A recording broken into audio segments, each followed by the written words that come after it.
Yan guys, dito kami kay Sir Gali sa garden niya. So nagwa-monthly workshop kami. So workshop namin dito libre lang naman, basta member ka ng Sibak. Kaya nagbi-visit kami sa mga member na gustong magpa-workshop. Sa tulad dito kay Sir Gali. Ito si Sir Kaka, President. Sir, kaway.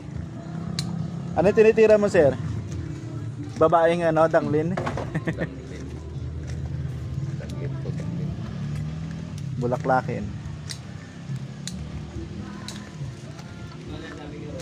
Si Sir Ismael. Sir. Banyan. Mas malapit siya, hindi niya makikita. Una siyang naging akin. Saan lugar yon? Ano yan ah? Parang ano palabas tawag doon? Saan lugar? Ah, pelikula. Sa Binyan. Sa may malapit sa kanila. Sa Binyan. Ito yung mga matatapang na tao. Yeah. Bluebell. Bluebell ang katapat oh. Bluebell. Kuya Jim. Matapang na tao, takot sa Bluebell. Yan, namamanhid na. Dalawang injured na. Nakita ba?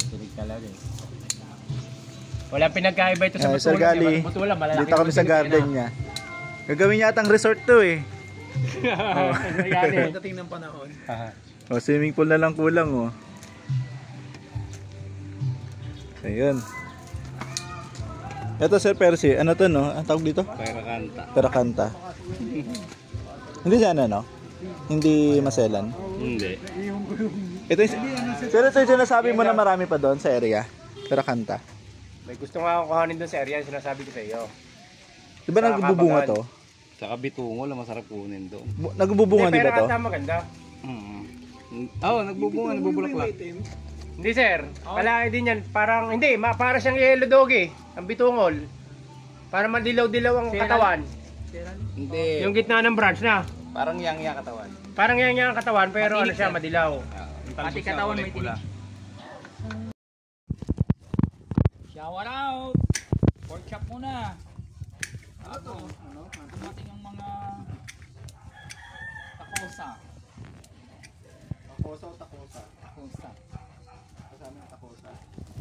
Maganda nga no, monthly workshop, no? Monthly workshop. Oo, monthly workshop tayo, simula ngayon. Ayan. Sa lahat ng member.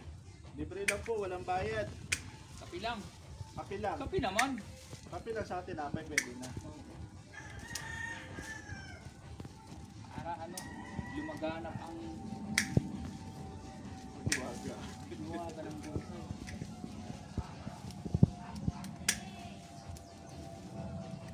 Lilis lang. Buuin ko na kaya ito. Hindi naman dadalhin sa show, no?